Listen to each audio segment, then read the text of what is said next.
আসসালামু আলাইকুম। আজকে আমাদের কাছে একটি টিসিএল সিআরটি টিভি এসেছে। আর এই টিভিটি যে সমস্যাটি নিয়ে এসেছে আমি আপনাদেরকে দেখানোর চেষ্টা করছি। দেখুন টিভির স্ক্রিনে এখানে চাইল্ড লক অন এটা লেখা আছে। এই লেখাটি আমরা জানি এলজি সার্কিটে চাইল্ড লক অন, এই যে সাইডে বাটন আছে, বাটনগুলো চাপলে কিন্তু এই লেখাটি আসে, তারপরে আবার চলে যায়। কিন্তু এই লেখাটি সব সময় হয়ে আছে এবং রিমোটে কোনো কাজ হচ্ছে না। দেখুন আমি রিমোটে যদি কাজ করি, রিমোটে কোনো চেঞ্জ হচ্ছে না, মেনু বাটন কাজ হচ্ছে না। রিমোটটি কিন্তু ঠিক আছে, আমি আপনাদেরকে দেখানোর চেষ্টা করছি। দেখুন রিমোটের আলো কিন্তু জ্বলছে, রিমোটটি ঠিক আছে। তবুও আমি আরও একটি নতুন রিমোট চেঞ্জ করে দেখব। রিমোটটি অনেক সময় সফটওয়্যার চেঞ্জ হয়ে যেতে পারে। নতুন রিমোট নিয়ে নিয়েছি। এই রিমোটটি দেখুন, রিমোটটি কিন্তু ঠিক আছে, কিন্তু টিভিতে কোনো কাজ হচ্ছে না। টিভিতে কেন কাজ হচ্ছে না আর এই চাইল্ড লক অন কেন হয়ে আছে, হয়তো যারা অভিজ্ঞ টেকনিশিয়ান তারা রোগটি ধরতে পেরেছেন। তবে আমি যারা নতুন এবং যারা কাজ শিখছে তাদের জন্য আমাদের এই আজকের ভিডিওটি বানানো। আমার মনে হয় যে কাজ যারা জানে তারাও প্রায় 50% মানুষ আমরা জানি না যে এই সমস্যাটি কোথায় থেকে হচ্ছে। আশা করছি পুরো ভিডিওটা আপনারা আমার সাথে থাকবেন এবং দেখবেন। সমস্যাটি সমাধান করার জন্য আমি টিভিটি খুলে নিয়েছি।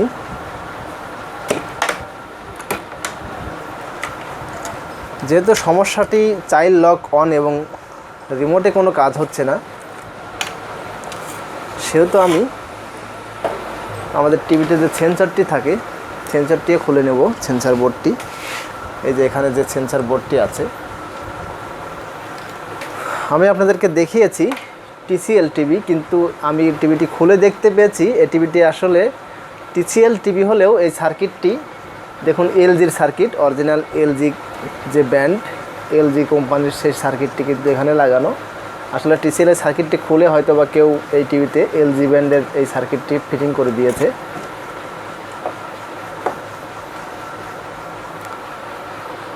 সেন্সর বোর্ডের কানেকশনটি আমি লাগিয়ে নিচ্ছি টিভিতে।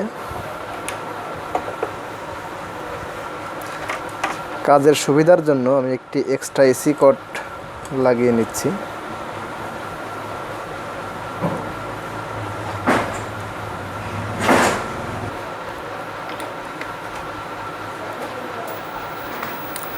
টিভিতে পাওয়ার সংযোগটি আমি দিয়ে নিলাম। আমাদের টিভিতে কিন্তু আলো চলে এসেছে।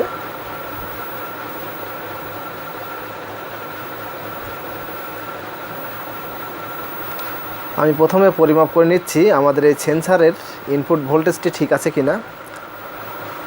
সেন্সারে ইনপুট ভোল্টেজ থাকে 5 ভোল্ট অথবা 3.3 ভোল্ট, এরকম ভোল্টেজ থাকলে কিন্তু, তবে টিভিতে সাধারণত 5 ভোল্টই বেশি থাকে। আমি আপনাদেরকে দেখানোর চেষ্টা করছি।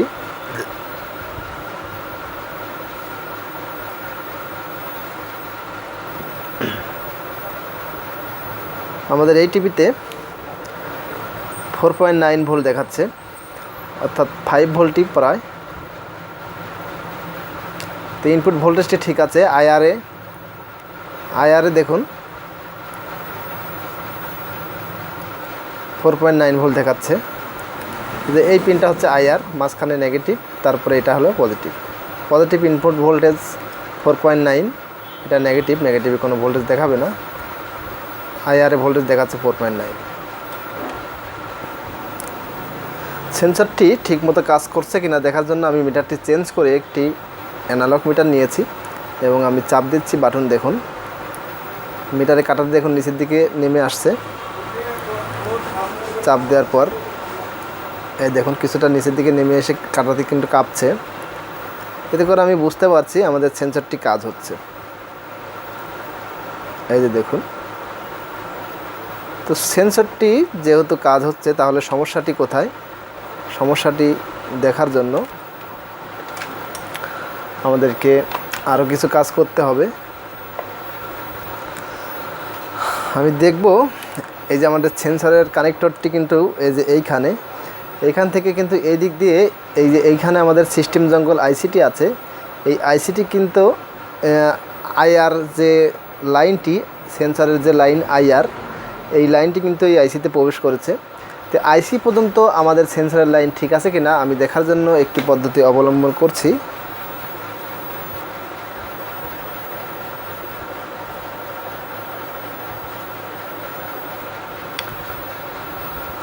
আমাদের এই কানেক্টর এখানে 4টি পিন আছে, প্রথমে নেগেটিভ, তারপরে 5 ভোল্ট, তারপরে আইআর, আর এই পাশেরটাও সম্ভবত 5 ভোল্ট হতে পারে। আমি একটু পরিমাপ করে দেখে নিচ্ছি। না, এই পাশেরটাও নেগেটিভ,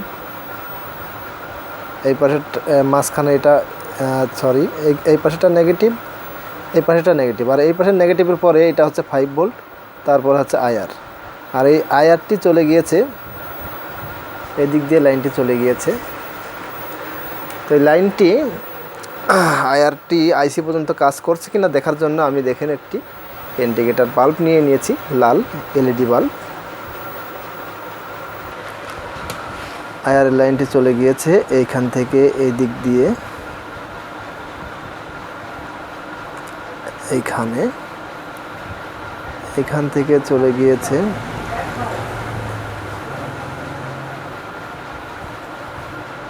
এইখানে,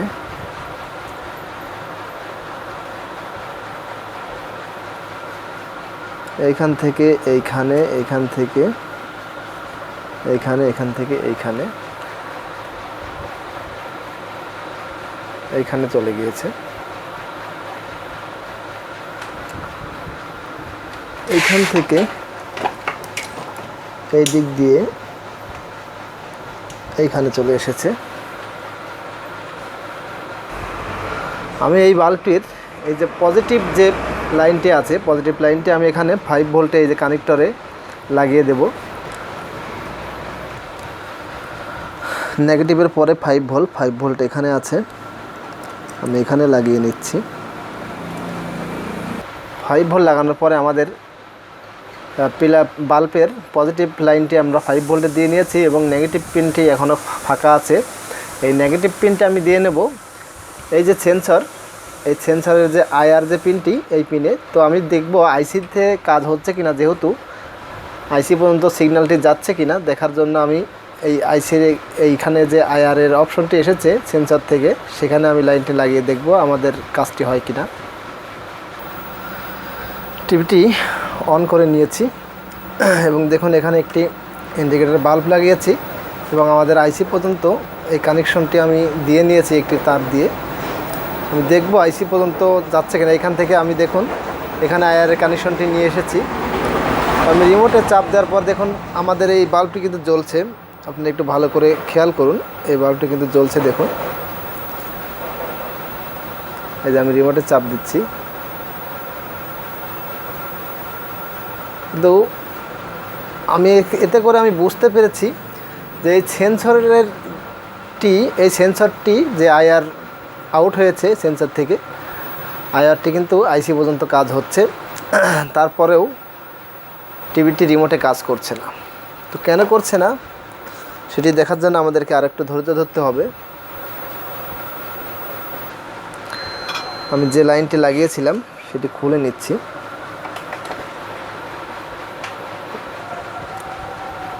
এরপর আমি চেষ্টা করছি এই যে আমাদের সেন্সরের যে কানেক্টরটি, আমার যে সেন্সরটি ছিল সার্কিটের সাথে, এটি খুলে আমি আরও অন্য একটি সেন্সর লাগিয়ে দেখব সমস্যাটি সমাধান হয় কিনা।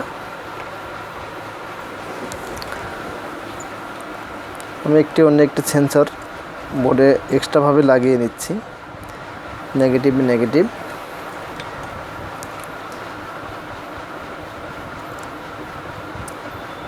পজিটিভে পজিটিভ।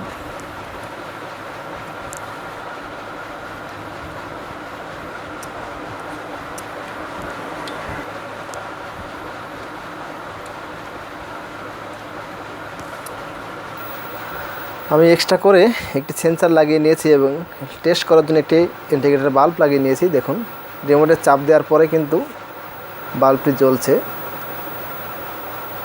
দেখুন, কিন্তু আমাদের টিভিতে কোনো কাজ হচ্ছে না। টিভিটি অফ করে নিলাম।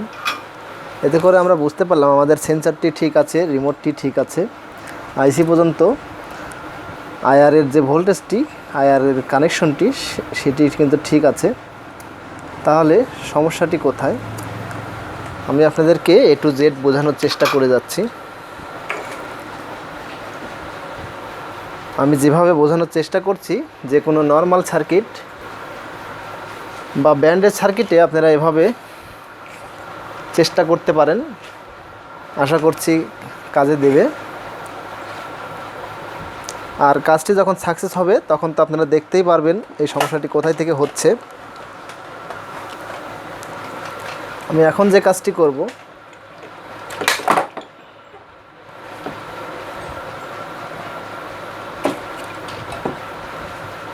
যেহেতু আইসি পর্যন্ত আমাদের আয়ারের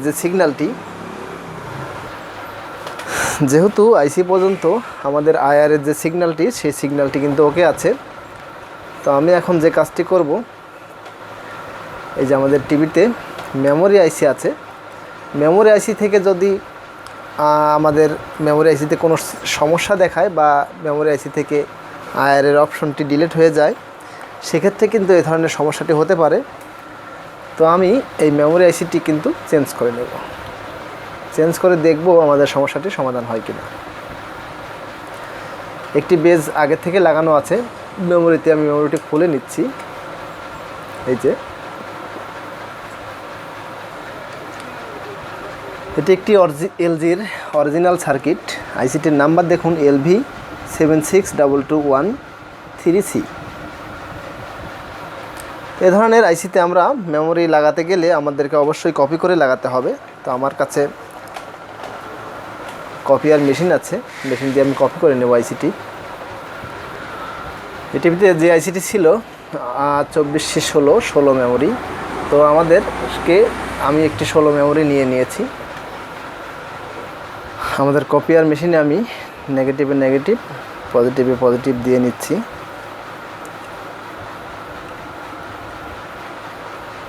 এবং আমি কপি করে নিচ্ছি আমাদের আইসিটি।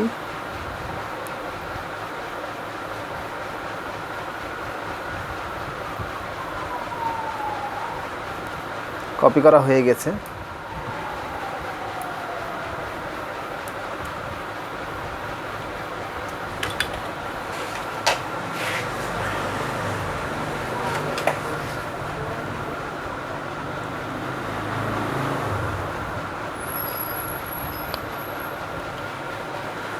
কপি করা একটি আইসি আমি লাগিয়ে নিলাম।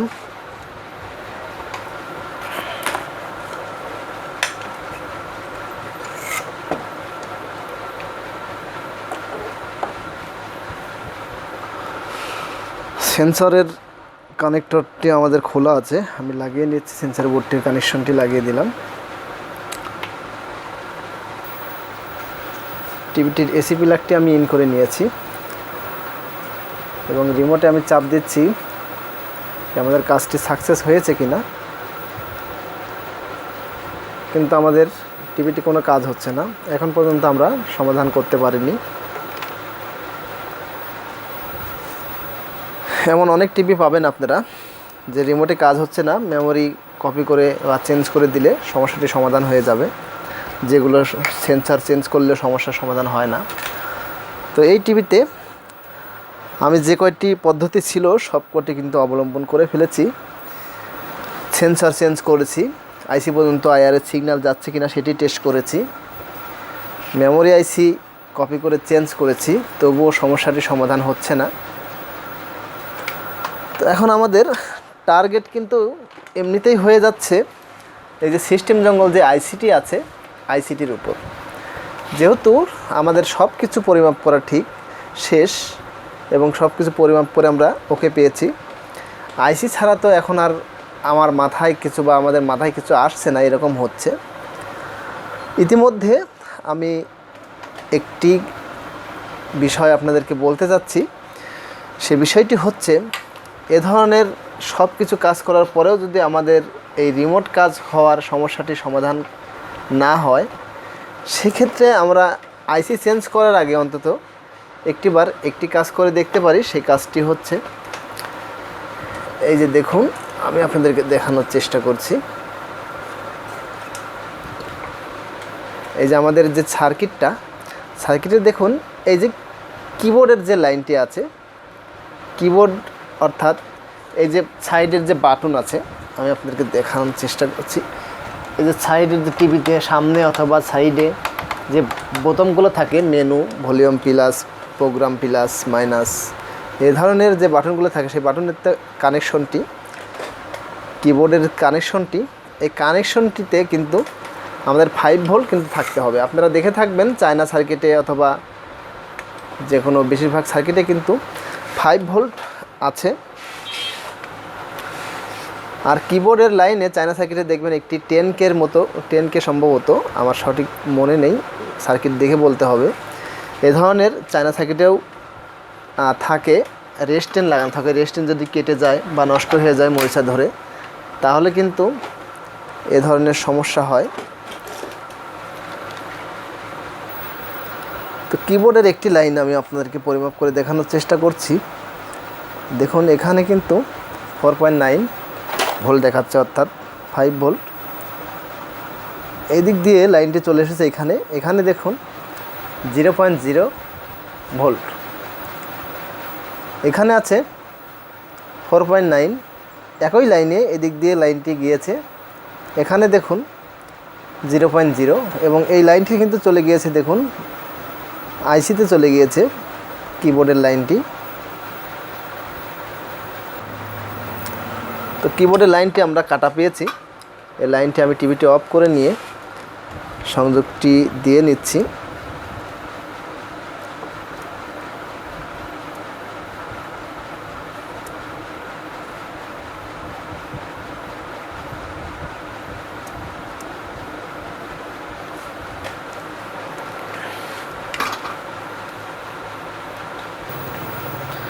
সংযোগটি দিয়ে নিয়েছি। আমি ভোল্টেজটি পরিমাপ করে দেখছি, 4.9, এখানে আছে 4.9। এবং এই সংযোগটি দেওয়ার সাথে সাথেই, কিবোর্ডের লাইনের সংযোগটি দেওয়ার সাথে সাথেই দেখুন আমাদের চাইল্ড লক যে লেখাটি উঠেছিল টিভিতে, সেই লেখাটি কিন্তু নেই। আমি এখন দেখব রিমোটে কাজ হয় কিনা। রিমোটে চাপ দিচ্ছি আমি, চ্যানেলটি কিন্তু চেঞ্জ হচ্ছে, আমি আপনাদেরকে দেখানোর চেষ্টা করছি। দেখুন, রিমোটে আমি চাপ দিলাম, চ্যানেলটি কিন্তু চেঞ্জ হচ্ছে, এখন ভলিউম বাড়ছে কমছে। চাইল্ড লক যে লেখাটি, সেই লেখাটিও কিন্তু এখন আর নেই। শুধুমাত্র একটি কানেকশন মিসিং হওয়ার কারণে কিবোর্ডের যে কানেকশন, সেই কানেকশনটি, বোর্ডটি সম্ভবত ফেটে গিয়েছে। আমি আপনাদেরকে দেখানোর চেষ্টা করছি।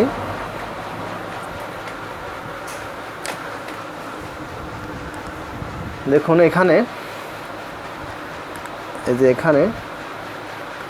এই যে লাইনটি এখানে কিন্তু কেটে গিয়েছে, ফাঙ্গাস পরে বা জং ধরে ফাঙ্গাস পরে এই লাইনটি কিন্তু কেটে গিয়েছে। এই লাইনটি কেটে যাওয়ার কারণেই কিন্তু আমাদের এই ভোল্টেজটি এখানে আসছিল না।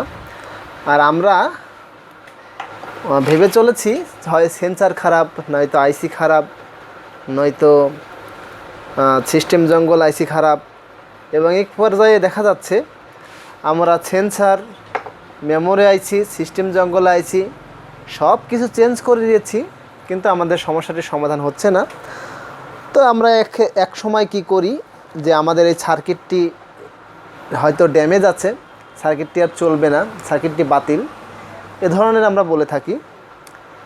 তো ভোল্টেজ এবং টিভিতে কিছু যেগুলো দেখায় সিমটম, এগুলো দেখে কিন্তু আমরা অনেক সময় বুঝতে পারি। যেমন চাইল্ড লক যে লেখাটি উঠেছিল, এটি কিন্তু যদি আমরা রিমোটে চাইল্ড লক করে রাখি, তাহলে কিন্তু এই যে কিবোর্ডের যে লাইনটি আছে, এটা চাপ দিলে কিন্তু চাইল্ড লক লেখাটি আসবে এবং পরে চলে যাবে।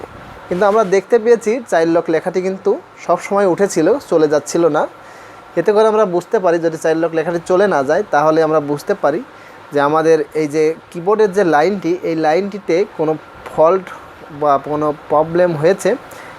এলজি সার্কিটে সাধারণত এই ধরনের সমস্যাটি হতে পারে, অন্য সার্কিটে এই ধরনের সমস্যা নাও হতে পারে। চায়না সার্কিটে কিবোর্ডের যে লাইনটি আইসি থেকে এসেছে সেখানে দেখবেন একটি রেজিস্ট্যান্ট লাগানো আছে, এবং রেজিস্ট্যান্টটি যদি খুলে যায় বা নষ্ট হয়ে যায় বা মরিচা ধরে যায় তাহলে কিন্তু রিমোটে কাজ হবে না। আমি আপনাদেরকে আগেও আবারও বলে রাখছি, বা উল্টাপাল্টা কাজ হতে পারে, এলোমেলো কাজ, হয়তো কাজ করতে যাচ্ছে একটি, হচ্ছে আরেকটি। তো আশা করছি আমি এতক্ষণ ধরে আমার কাজের মাধ্যমে আপনাদেরকে বোঝাতে পেরেছি A to Z যে রিমোটে শুধু রিমোট ভালো থাকলেই বা সেন্সার ভালো থাকলেই বা মেমোরি আইসি, সিস্টেম জঙ্গল আইসি ভালো থাকলে, সব কিছু ওকে থাকলেও রিমোটে কাজ হবে না। এর জন্য আমাদেরকে এক্সট্রা কিছু ব্রেন খাটাতে হবে যাদের জানা নেই। আর যারা অরিজিনাল অভিজ্ঞ, অনেক দিন বয়স হয়ে গেছে, অভিজ্ঞ টেকনিশিয়ান, তারা হয়তো এ ধরনের ফল পেয়েছে বা পাওয়ার পরে তাদের জানা হয়ে গেছে, তারা নিমেষেই সমস্যাটি সমাধান করতে পারবে। তো আমার মনে হয় যেহেতু এলজি সার্কিট অ্যাভেলেবল না বাজারে বা মার্কেটে, সবাই এলজি টিভি ব্যবহার করে না, কাজগুলো আসে আমাদের কাছে খুবই কম, সেক্ষেত্রে এই ধরনের সমস্যা আমাদের কাছে নতুন এবং আমাদের অনেক প্যারা পোহাতে হয় এই ধরনের সমস্যা নিয়ে, বা সার্কিটটি নিয়ে আমাদের বড় কোনো উস্তাদের কাছে নিয়ে যেতে হয়। তো আশা করছি আমার কাজের মাধ্যমে আমি আপনাদেরকে বোঝাতে পেরেছি কিভাবে সমস্যাটি সমাধান করেছি। আমি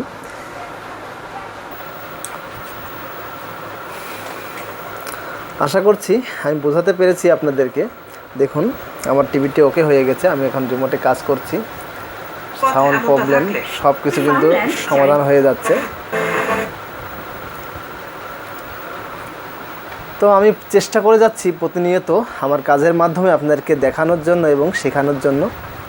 আশা করছি ভিডিওগুলো ভালো লাগবে। ভালো লাগলে অবশ্যই একটি লাইক দিতে ভুলবেন না।